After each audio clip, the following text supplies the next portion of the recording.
ایک بار ایک بھیڑیا شکار کی تلاش میں آ کر ایک گوشت کی خوشبو سے بھرپور گھاٹی کے قریب پہنچا۔ اپنے آپ کو روک نہیں سکا، اس نے غار میں داخل ہو گیا۔ اندر وہ حیران ہوا کہ اس کا دوست لومڑ ایک بکرے کا گوشت کہا رہا تھا۔ ارے تم یہاں کہاں تھی اتنی دیر سے؟ بھیڑیا نے چیخ کر کہا۔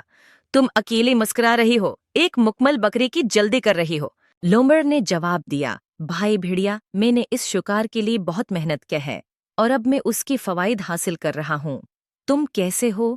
تم بہت کمزور لگ رہی ہو، جبکہ پہلے تم مضبوط اور صحت مند تھی۔ بھیڑیا نے افسوس کے ساتھ کہا، میں کیا کہوں؟ تم آسانی سے شکار کرتے ہو اور بھوک کرتے ہو، مگر میرے سامنے مشکلات ہیں۔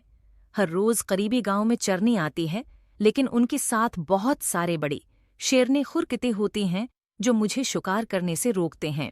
بھائی میرے پاس ایک خواہش ہے، لومڑ نے کہا۔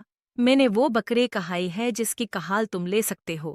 کل صبح اسے پہن کر گاڑ کے درمیان بیٹھا جاؤ، جیسے ہے گاڑا آئے اپنے پہچان بدل کر چھپکے سے ملاپ کر لو۔ اگلے کام کا طریقہ تم بہتر جانتے ہو۔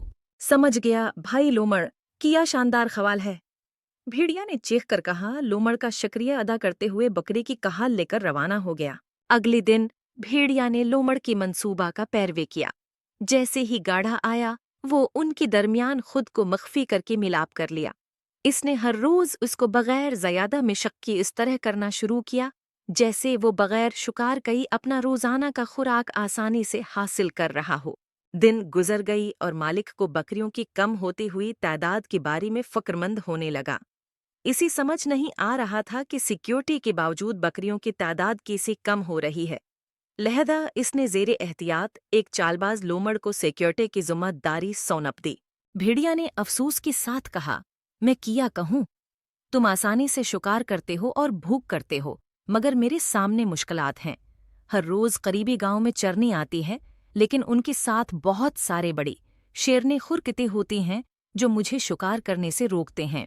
اس نے فوراً اپنی ٹیم کی مدد سے دھوکے بھرے بھیڑی کو پکڑ لیا۔ پیارے بچوں، یاد رکھو، جھوٹ بول کر اور دھوکے دے کر ہم موقت خوشی حاصل کر سکتے ہیں، مگر یاد رکھو کہ جھوٹ کا پردہ آخر کار اٹھ جاتا ہے، پھر باقی رہتا ہی سوا پچھتاوا۔ بھیڑیا کی کہانی سے سبق سیکھو اور ہمیشہ سچائی بولنے کا عہد کرو اور کسی کو بھی دھوکے نہیں دینے کا۔